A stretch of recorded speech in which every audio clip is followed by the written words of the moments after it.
Eta bhaktim krita punya rashi Tata tatsarpita hridya kasmat Radha padamboja sudhamburasi Shri Krishna Chaitanya Prabhu Nityananda Shri Advaita Gadadhara Shrivasari Gaura Bhakta Vrinda Hare Krishna Krishna Krishna Hare Hare Hare Rama Rama Rama Hare Hare Jai Shri Gurudev Ki Jai Shri Prabhupada Ki Jai Gaur Nityananda Prabhu Ki Jai Samasta Rupanu Gauri Guru Varga Ki Jai Saparshad Gaur Hari Ki Jai Shri Shri Radha Manju Ki Jai. All glories to all the devotees. Hari Hari Bo Jai. Dandavat Pranams. Dear friends, devotees, Hare Krishna. We are live from our Bhakta Bandhav Ashram in New York, Srila Prabhupada's forest, and as the Vaishnavas call it, New York Vrindavan. Right? So we're continuing this morning to speak about the pastimes of Lord Ram. We started yesterday. We're this week coming up to the appearance day of Lord Ram. We'll be speaking about Ram Katha from the Hari Katha of our beloved Bhakta Bandhav Srila Gurudev. He gave many lectures about it. So we're reading a lecture from April 12th, 2000 in Mathura, Keshuji Gaudiya Mat. I was not there. I lived there from 2005 to 2012. But I feel like I'm there because I remember the scene so well, where Gurudev would sit and the beautiful deities. The morning sunlight would be coming from the windows behind Srila Gurudev. Very beautiful devotees would come from all over the world, especially from Braj Mandal and Mathura. Gurudev would speak Harikatha and capture everyone's hearts. So this for us was our life. The life of the devotees is hearing about Krishna from Vaishnavas. Satam prasanga mama virya sambido. This is the life force of the devotees. Krishna says, Mama virya, my potency is in the speech of the sadhus. But what kind of speech? Satam prasangam. Prasanga means the topics of discussion. Mama virya sambido. Bhavanti hritkarna. What does that do? It goes through the ear to the heart. That's why we say 2 ears makes the heart. Bhavanti hritkarna rasayana. And it is a rasayana. Rasayana means an elixir that gives rejuvenation. So you can take that in Ayurvedic medicine form. But the best kind of spiritual rejuvenation is through Harikatha. Bhavanti hritkarna rasayana katha. So Srila Gurudev gave such wonderful Harikatha to us, his Shiksha and Diksha disciples and people throughout the world, and now for hundreds of years this Harikatha will be distributed. Gurudev said in New Braj, right, Gopa Mataji? He said for 10,000 years this Harikatha will be spoken about, these festivals, right? And so we're doing our best to help serve that vision or that prophecy. Mahaprabhu made the prophecy that his names would be sung in every town and village. And so Gurudev is carrying out that prophecy like Srila Bhaktivedanta Swami Prabhupada carried out that prophecy. And how will the names be sung? Through Krishna Kirtan. And Krishna Kirtan is Harikatha. Gurudev would often say the best Kirtaniya is Sukadev Goswami. And so our ashram here is for the purpose of Krishna Kirtan through singing, like we did yesterday for 4 hours in our Sacred Saturday Kirtan. Everyone's welcome, please come. We'll try to get internet set up there so you can be there at least virtually. 4 hours? That's amazing. Yeah, 3 to 7. That was really nectarful. Nectarful. It's the word that we hear from our Vaishnavas. Full of nectar. English language has powerful, forceful, deceitful. But why not loveful and nectarful? And serveful. I guess serve is already a verb. Anyhow. So, We're hearing about Lord Ram from Srila Gurudev. Maharaj Dasarath is the actual father of the Lord, birth after birth, and Kaushalya is his mother. They are eternally the mother and father of Krishna in his different manifestations. We left off with this yesterday. Yashoda and Nanda are non-different from Dasarath and Kaushalya. So this is again showing us our kind of monotheistic view. But that doesn't limit it to, see, eternal time means eternal. And so for the pleasure of the Lord, his internal potency manifests his variegated pastimes, including his different incarnations. Right? It adds flavor, rasa. And the Lord is Raso Vaisa, he who enjoys all flavors or all mellows of love. So, each of the incarnations is enjoying a different rasa. Viraras, heroism, adbhuta, astonishment, bhayanak, horror. Right? Some are very scary, horrifying. But this is also pleasurable. Like you look at fictional genres, horror genre, people love it. Oh, I want to see that horror movie. Right? There's a pleasure in it, especially when it's not happening to you. Right? All right, so Maharaj Dasarath was getting quite old, and he was disturbed that he had not begotten a son. He therefore asked his spiritual master, Vashishta Rishi, to perform a Parisht Yagya, a sacrifice with the goal to get a son. Half of the kheer, sweet rice, offered in the yagya was given to Kaushalya, 1/4 was given to Kaikeyi, and 1/4 to Sumitra. So these were his 3 queens. In due course of time, all of the queens gave birth to sons.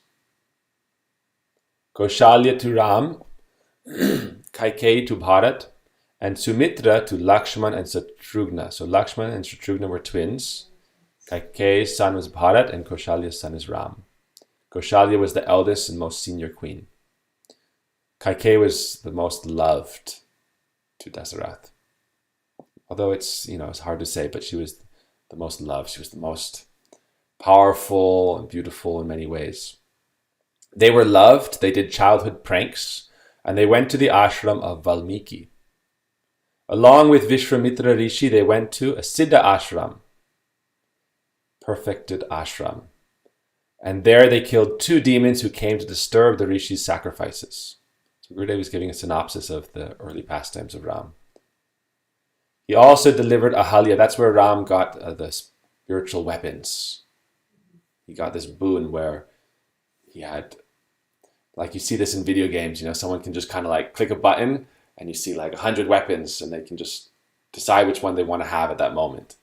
So we're all aspiring for superhuman powers. And that's why people love video games. Because the things that you can't do, physically, oh wow, in this video game I get to use all these different weapons and I get to kill all these people and I'm practically invincible, and even if I die, I respawn. Right? So we want superhuman powers. That means there's more to life than what we have. There's more to experience. He also delivered Ahalya, that's a beautiful story, who by the curse of her husband had been transformed into stone. She's described to be one of the chaste ladies, famous Panchakanya, 5 eternal virgins or maidens. And it's not because of their kind of, it's not on a material level. It's like the Virgin Mary level. Although I'm not going to get into that debate. But the idea is, because they're completely devoted to Krishna or the Lord, they're considered eternally maidens. So Ahalya is also such. She had so much devotion for Ram that he blessed her and put his foot on her, even when she was a stone. And so Ram is famous as, there's a very sweet pastime of Ram connected to Ahalya, indirectly. So when Ram was leaving to exile, he had to cross the river. And there was a boatman there. And the boatman said, Ram, I won't let you cross. What? He said, no, because when you placed your feet on this stone, that stone became a woman. I already have one wife and she's a handful.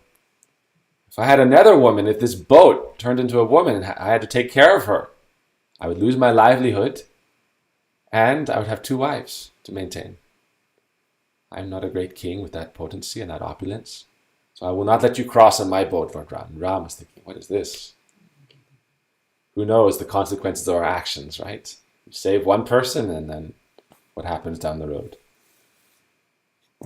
So Ram was thinking what to do. He had to cross the river. So the boatman said, okay, there's one way we can do it. If you let me wash your feet, maybe it was the potency of your foot dust. If you let me wash your feet very nicely before you get on the boat, and then you wear these beautiful shoes I give you, and you don't let your feet touch the boat, then I'll let you cross. And Ram thought, oh, very clever, very clever. Because Ram generally doesn't, give his worship so easily. So therefore Ram sat down, they gave him a beautiful seat, and the boatman washed his feet very nicely.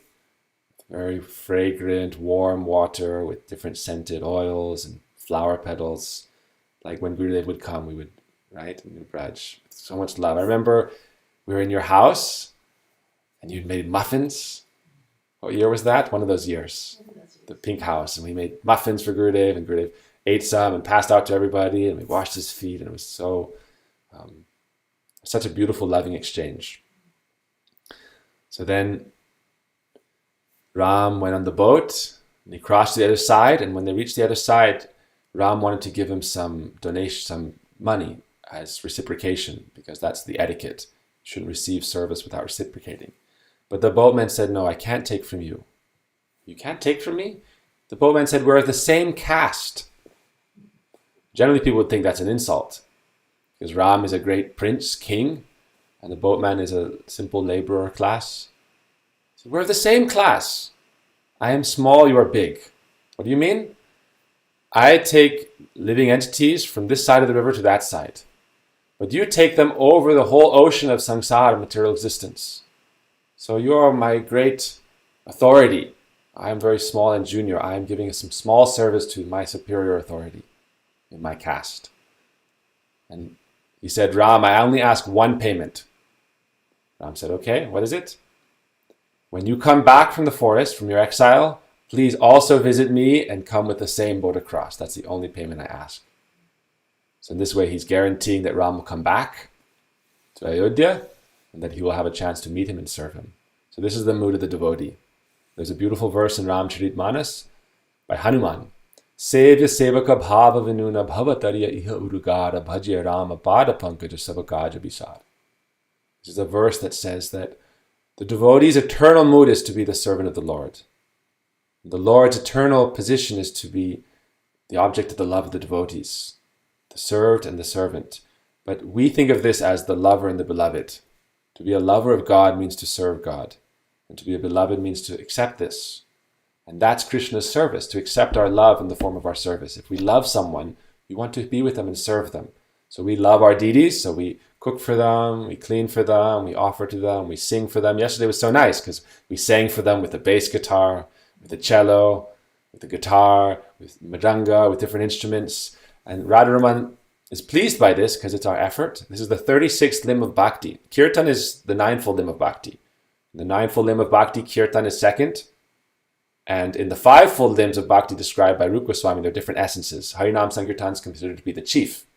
But in the 64 limbs of bhakti, Rupa Goswami says paricharya, which means to serve the Lord like he's a great king by performing musical performances. By musical performances, by dance, by theater.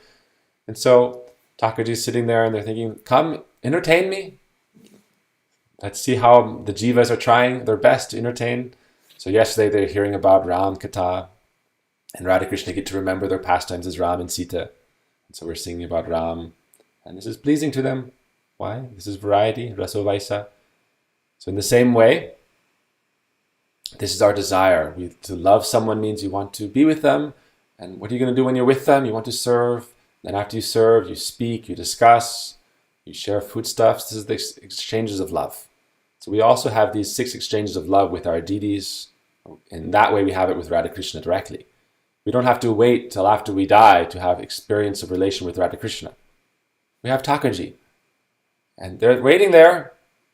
It's said that an atheist thinks, oh, the deity is just stone, is an atheist. And they reside in a hellish condition in this life. because they're always plagued by suffering and distress and anxiety, but devotees are always secure in their relationship with Krishna. So we get to go and perform for them, to sing to them, and how lucky we are that their focus is only on a few of us, right? We are coming to them and they're thinking, oh, here's Gopa Mataji dressing me, here's Kirtan singing for me, doing Aarti, Jagadish Prabhu doing Mangal Aarti, Archan, just a few devotees. And then the weekend more people come, and whoever comes, they get special favor. Some temples, thousands of people are waiting for darshan of the Lord. One day that will be there for Thakurji. But they're also very secret, very hidden. Thousands of people are looking online, but we pray in Mangal Aarti. What do we pray? Subhadristi karai bhej jagatera prati. Oh Lord, please give your auspicious vision upon us. Place your auspicious vision upon us.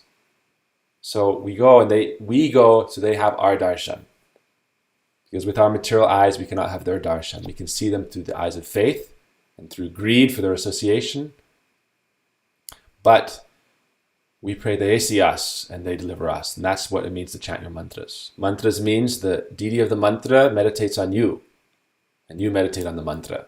That means you attract the Lord by your loving devotion and your service. Oh Lord, please accept this foot bath water. Accept this, like the boatman. Every time we chant our mantras, we're supposed to meditate. We bathe their feet. We offer achaman, sweet flavored drinks, foodstuffs, arati. And then once you have this beautiful introduction, then you can sit and meditate on the beauty of the Lord. Maybe he wants to say something, maybe he doesn't. But over time, when you achieve samadhi, this relationship never breaks. So this is what we are striving towards. So this is the mood of the devotee. So the boatman is a devotee of the Lord. So it makes his whole life successful for those 2 times just to get a chance to bathe the Lord's feet and to meet with the Lord. So there's so many sweet pastimes like that in Ramkatha. So this was connected to Ahalya, because he said, oh, Ahalya was the one you saved by she had been cursed to become a stone, and she would be liberated by the touch of Ram's feet. That was the connection. All right. So, he also delivered Ahalya, who by the curse of her husband had been transformed into stone. Gurudev says something very interesting. Suppose you have a amla in your hands. This is a kind of gooseberry fruit, Indian gooseberry they call it. Very healthy. It's one of the 3 mothers of Ayurveda. Amla, Haritaki, and Datri. The 3 mothers of Ayurveda. So suppose you have an amla in your hands. You can see it very clearly. Similarly, Valmiki, by the blessings of Narad, it's like in the West we would say, suppose you have an apple in your hand. Right? So Gurudev is saying, suppose you have an amla, that you can buy these in the market and you cut them up and eat a little bit with your meal, and it's very good for your health. Gurudev would eat a little bit of amla and a little chunk of fresh turmeric. Very healthy. So you can see the amla very clearly. It's the size of like a golf ball, small golf ball. Similarly, Valmiki, by the blessings of Narad, saw all these pastimes as clearly as if they were happening in front of his eyes. Isn't that beautiful? That's what we pray for through our meditation. People say, what do you think about when you chant Harinam? You shouldn't speculate, but by constant chanting of Harinam, then eventually what will happen is called Swarasiki Upasana, which means a uninterrupted flow of the Lord's pastimes will come in your internal vision. So that's the fruit of our meditation. Along with Vishwamitra and Lakshman, Ram went to Janakpuri for the Swayambar, which means the wedding. It's like what do you call it? Like the choosing ceremony of Sita Devi. Great princesses or great personalities, they get to choose their husband, right? Or they have to set like the specific feat that's so impossible that only the best man possible would be her husband. I don't know if should we get into that story now? Contest for the hand of Sita Devi. Should we tell the story really quick? All right. Sita Devi, as a little girl, she had such extraordinary powers. Right? She's like the original Wonder Woman, more wonderful. She had so much power. She's very small, right? Very small, dainty, but she would lift up the bow of Lord Shiva and dust underneath it. So she would clean that specific royal room. And there was the bow of Lord Shiva, and this was like the crown artifact, talisman of the whole Janakpuri, the bow of Lord Shiva. It's huge, so heavy. And she would pick it up with like 2 fingers, just like, and clean, and put it back. And so her father would see this and think, can't let her marry someone who is less powerful than her, because it won't be an equal marriage. And it means it won't have like a high success probability. So therefore he made this challenge that only someone who could lift the bow, string it, and actually string it, right, and shoot an arrow, only that person could win the hand of Sita Devi. So all the different great princes and kings tried, they all failed. But this beautiful young boy Ram, at that time, he was a young man, I think like young, like 16 or something, right? Yeah, they just killed the demons. So still like a young boy, like a teen. So as a young teen, very beautiful, very handsome. The gods, they say, it's described, they don't have these like kind of Hercules kind of muscly bodies. It's ultimately not that attractive. They have unlimited strength. He was very beautiful and very strong, but you don't think, oh, Ram is like, sometimes you see like, that's not Ram. So Ram in a very beautiful form. All these great kings who were like, had been working out, doing thousands of pull-ups and push-ups and this and that, trying to get very powerful. They couldn't lift the bow. They couldn't even lift it. Lord Shiva's bow, you think that's an ordinary feat? But Ram simply walked up, picked it up, put the string on it, pulled it back, and the bow snapped. And a thunderous roar, like a thunderous sound of a thunderclap, filled the atmosphere, and everyone began to shake in fear because it was like rumbling and rumbling, like a great lightning strike was coming. So what happened? Parashuram appeared. Parashuram appeared and manifested all the anger that was in his heart. So Parashuram is one of the incarnations of the Lord. He's called like the barbarian. That's what he's called, the barbarian. 21 times he annihilated the whole Kshatriya race.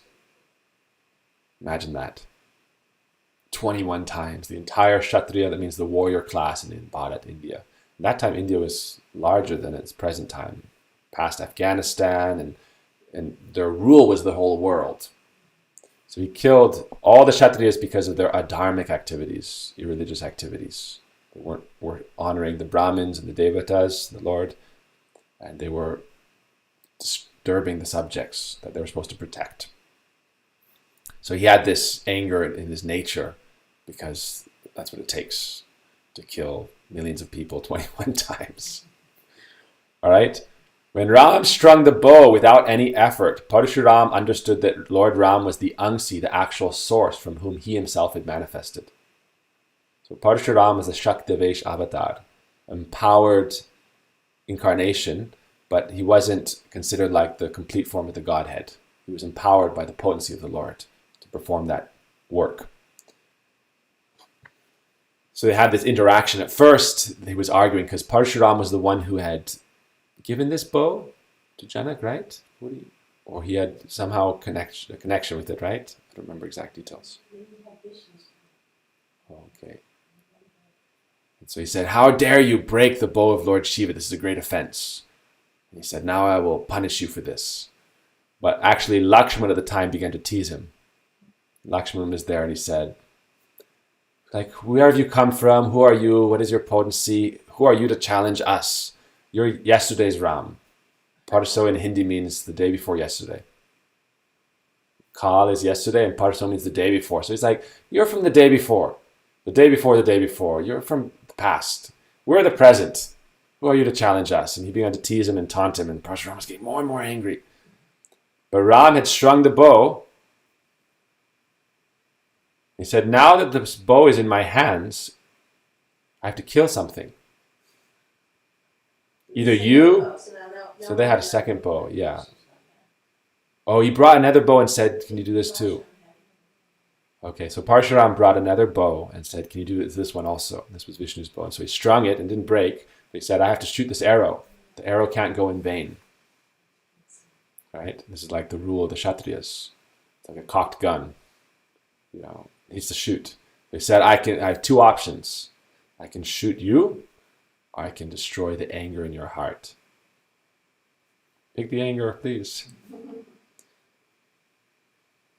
Previously, he had to be angry in order to kill all the demoniac kings who had been ruling the earth. So that anger was useful. So anger is like an energy force.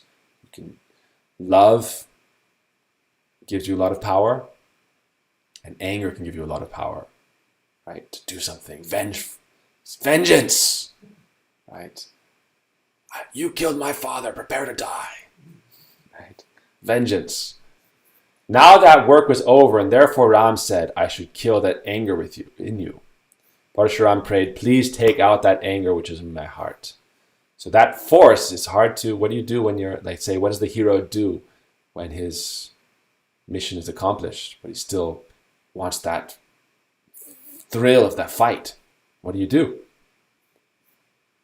Parshuram said, please take that anger out which is in my heart. After Lord Ram took it away, he was transformed into a great sage, and after that he performed austerities. So Lord Ram and Sita Devi were then married and went back to Ayodhya. It said that Sita Devi's feet were so soft that the slightest, like if it was in a carpet and the carpet had these little hairs on it or something, that would hurt her feet. And she would wince. And so when she came to Ayodhya, they were preparing for her, and they laid out all these flower petals. And she was walking, and you could see it was a little bit painful to her. They were saying, how is this possible? They said, oh, you should put the flower petals, and you should just put pollen. Put a layer of the pollen. She's just walking on that. That's how gentle the feet are of Goddess Sita. But when they went to the forest, Lord Ram didn't take his shoes. Bharat took back his shoes. So Ram didn't have shoes, so Sita Devi also didn't have shoes. She wouldn't take if her husband didn't have.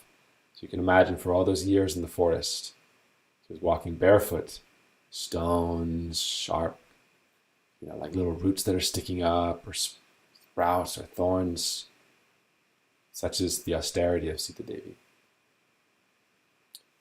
There's a secret meaning behind the pastime, so Gurudev is going forward to the Kaikeyi pastime.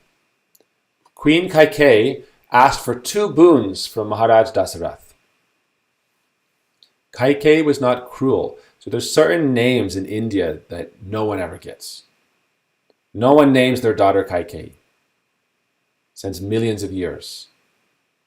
The name Kaikeyi is said with like, oh, you're like Kaikeyi. You're a bad, evil woman. It's said with this great venom and anger. And also people don't give the name Vibhishan, because Vibhishan betrayed Ravan. Even though he was a devotee of Ram, he still betrayed his brother. So they say, Garki Vibhishan, you're like the Vibhishan of our house. Right? Even though he was the servant of Ram and helped Ram, still, that's just how it goes, right? But Gurudev mentions this story many times. He said, Kaikeyi was not cruel. She was like the great tragic hero of the Ramayana. She loved Ram more than she loved Bharat. So for those who don't know this story, Gurudev is going to tell it in brief here. But Gurudev is giving a summary. So I'll just tell that story because we're going to do this katha over a few days. So one time Maharaj Dasarath, this is before he had sons, and he was fighting different battles. Dasarath means he who has conquered all 10 directions. So it was kind of like a title he had earned. He had conquered, his chariot had conquered all 10 directions. What are the 10 directions? So we know the 8 directions, but also the subterranean region and the heavenly regions. Right? Dasarath. He had even conquered over the subterranean region and the higher spiritual, astral regions. So, one time he was fighting this battle in that land where Kaikeyi, the king, was present. And Kaikeyi, who had been betrothed to him, there was a boon received basically. First there was a promise. Dasarath married Kaikeyi on the condition that her son would become king.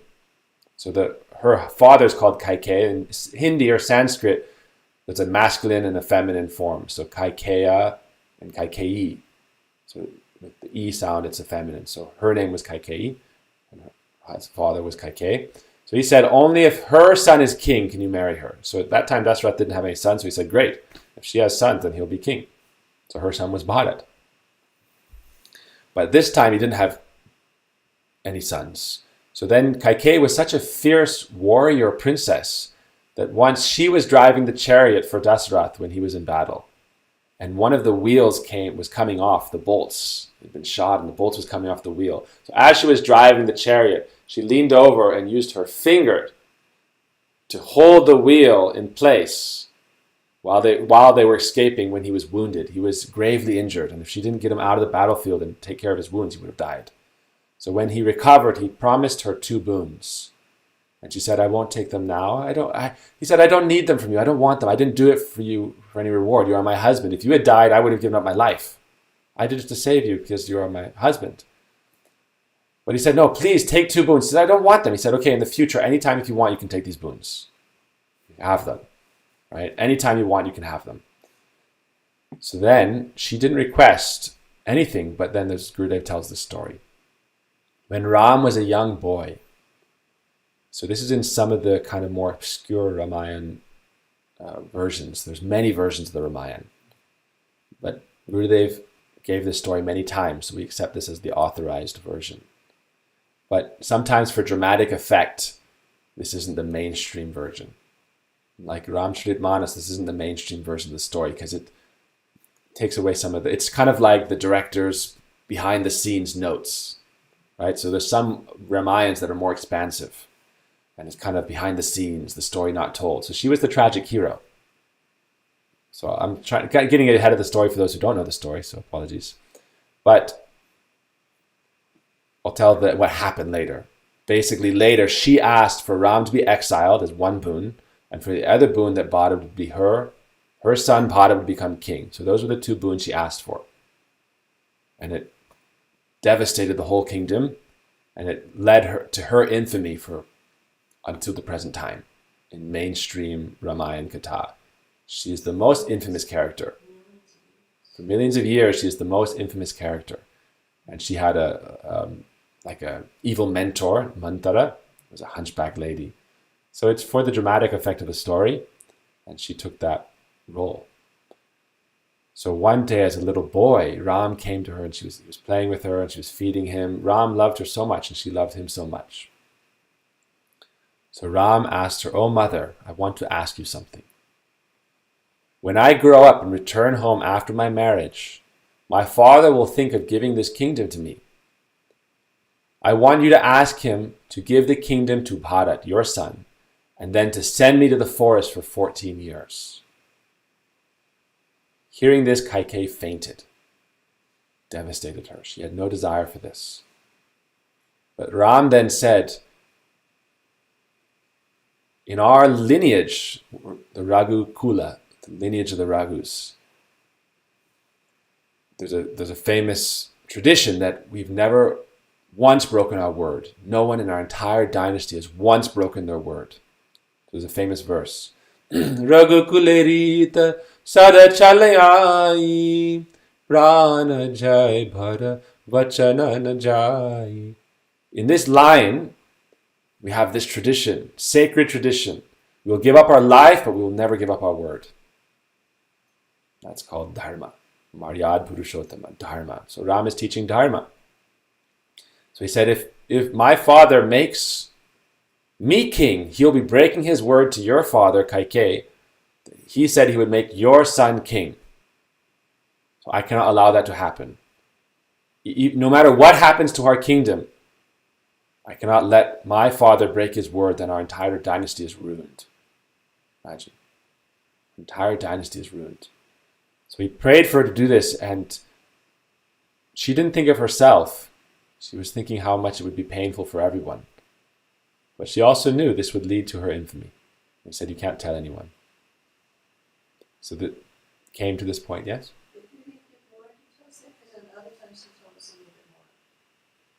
Yeah, tell. Let's see. When she regained consciousness, she said, I cannot do such a cruel thing. But then Lord Ram said, For the benefit of the whole world, you have to do this. So Kaikeyi agreed, because it led to the defeat of Ravan and those demonic forces, and also the great story of Lord Ram, right, which is continuing to help the world. He said that she wanted to come away. Why you can do this? He said, well, I want to experience separation with and there are many deeds that I need to kill and force. I wanted to go to Savannah to so he had some desires. This is very important. Yes, Ram, there's many reasons. Yes. Maybe Gurudev is going to tell this here. Let's see. Gurudev continues a little bit here. There's another important point in this connection, so we can continue. But just to mention that point Gopal Mataji is making is that Ram ultimately he had appeared specifically to go to the forest and perform this pastime. There were many demons who were terrorizing the saintly persons in the forest that he had to protect. And then also Ravan, and this whole arrangement had to be there. There were many devotees he had to meet, many pastimes to perform. So it was his desire that this all be arranged, as Gurudev would say. So Gurudev says here, there's another important point in this connection. When King Dasarath married Kaushalya, he did not beget any sons from her.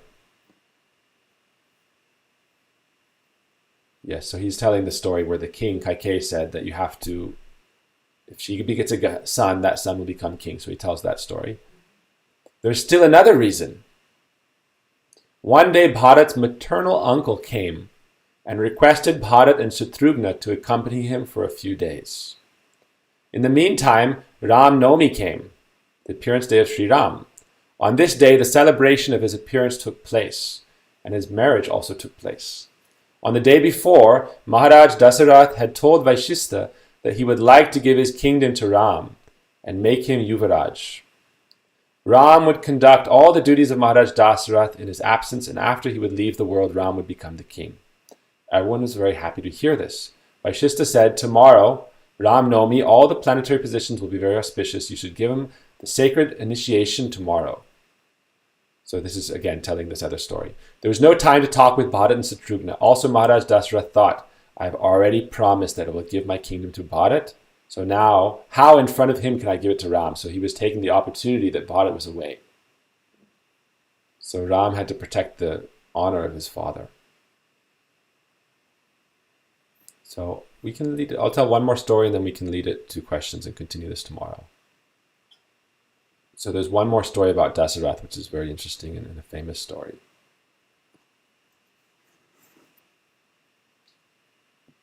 Let's read this one more paragraph, okay? Because it tells the story of Kaikeyi a bit more. When Kaikeyi heard the news about Ram's coronation, she was very pleased, and she gave her garland to her maidservant Manthara. By the influence of the demigods, and because Ram had to perform his pastimes, Manthara's mind became evil. She told Kaikeyi, how can you be so foolish? If Ram becomes the king, Bharat will become a servant, and you will become a maidservant. For the rest of your life, you will have to serve Kaushalya and Sri Ram. Kaikeyi resisted, and she was not influenced by Manthara's words. But then she remembered Sri Ram's request to her in his youth. So she wasn't swayed by Manthara, but this still happened, right? Manthara reminded her. Kaikeyi had forgotten. She thought, oh great, Ram will be king. She had forgotten this from many years ago. But as Manthara again and again spoke like this to her, then she remembered Ram's request. Remembering this, she made her heart very hard. So she had to intentionally make her heart very hard. And then she went to Maharaj Dasarath and asked him for her two boons. First, she went into her man chamber, her jealous chamber, and she discarded her ornaments and laid there. And the news got back to Dasarath, oh, Kaikeyi is angry about something. So he went and tried to console her, and finally she spoke these words. Make Bharat king and put Ram in exile for 14 years. And Maharaj Dasarath fainted. When Lord Ram heard what happened, he was very pleased that Mother Kaikeyi had done what he had requested. Imagine Ram had asked Dasarath himself, you're my son, you follow me. I don't follow you. So Ram therefore arranged this. He came to Maharaj Dasarath and Queen Kaikeyi, and she ordered him to go to the forest, saying that this was also the desire of Maharaj Dasarath. Dasarath couldn't say it himself, but he didn't say no. So he agreed. They say silence is acquiescence, silent approval. Ram was exiled and was living in Chitrakoot. Bharat, accompanied by many citizens, went there to request him to return to Ayodhya. This is a beautiful story. So we'll tell this story tomorrow. All right. Any questions? Anything to discuss with Mataji? So many sweet pastimes of Ram. It's interesting that on Ram Navami, he's very disciplined. He was meant to be crowned Yuvraj, but he's exiled to the forest. And he returns on Ram Navami to Ayodhya for 2 years. Wow. So when we talk about tomorrow's story, and Bharat makes him promise, okay, I will go back to the king, but you have to come back in exactly 14 years, or I will leave my body. And so it's all that happens on Ram Navami. Wow, that day is coming up in a few days. Yeah, that's a beautiful story, that all these occurrences on Ram Navami are very significant. Ram's birth, of course, but then like his second birth, almost like when he goes to the forest, his new life. He goes out to the forest for 14 years, and then when he comes back, it's also Ram Navami, because Bharat said he'd give up his life if Ram was 1 day late, 1 hour late, 1 moment late. And actually Bharat had built the funeral pyre for himself to cremate himself, and Ram had just defeated Ravan, and he said, quickly, we have to get an airplane. So they got this kind of spiritual airplane Ravan had actually. He had stolen it from Kuvera.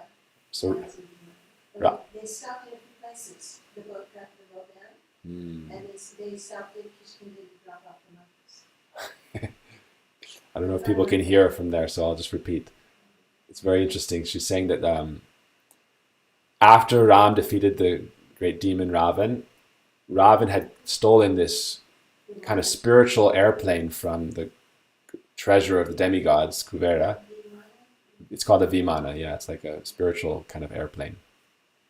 And you could fit as many people as you needed. It can kind of internally expand and contract. And Ram said, quickly, we have to go back. But he had to stop at the boatman, and he had to stop in Kishkinda. So he sent Hanuman ahead. And he said, tell Bharat that I'm arriving just in a few moments. And so Hanuman flew ahead, and he saw Bharat doing parikrama of the fire. You do 4 parikramas, and then you enter it. And he was on like the 3rd parikrama. You imagine like the scene, right? It's the drama. He's like on the 4th one. He was about to jump in, and Hanuman comes from the sky, lands, and says, no, wait! Imagine all the Ayodhyabasis there, seeing Bharat about to enter the fire. What a tragedy. And he said, no, Ram is just coming. He said, I don't believe you. He said, Ram's just coming. Just speak with me for a few moments, for a few minutes. And he started, we went there, and then we killed Ravan, and then this happened, and we saved Sita, and she was kidnapped. Just wait 2-3 minutes and listen before you die, before we give up life. Let's hear what happened. He said, at least hear what happened, before you give up your life. And in the meantime, great sounds started coming from, the heavens started, flowers, the demigods start showering flowers, and then Ram arrives and lands, and they embrace. So we'll hear this. So the first person who goes to see in the palace is Kaikeyi. Ram goes first to Kaikeyi and touches her feet. He obeisances to her. Such a beautiful story. So the pastimes of Lord Ram are so wonderful. By meditating on the pastimes of Ram, we remember Ram. By remembering Ram, then we cross over the ocean of material existence. That's how we cross over. It said you take shelter of the boat. What is the boat? The lotus feet of Lord Ram. How do we catch hold of the boat? How do we enter the boat? By hearing and chanting the names of Ram. So by chanting the names of Ram, and by hearing about Lord Ram, then we're on the boat, going across the ocean of material existence. Bolo Sita Rama Lakshmana Hanuman ki jai, Shri Gurudeva ki jai. Hari Hari Bo. Gaur Premanandi, Hari Hari Bo. So, Dandavad Pranams, dear devotees, dear friends. Thank you for tuning in. We'll be live again tomorrow, at the same time, 7:30 to 8:30. And we're going to go do our Guru Puja. Okay, Hare Krishna.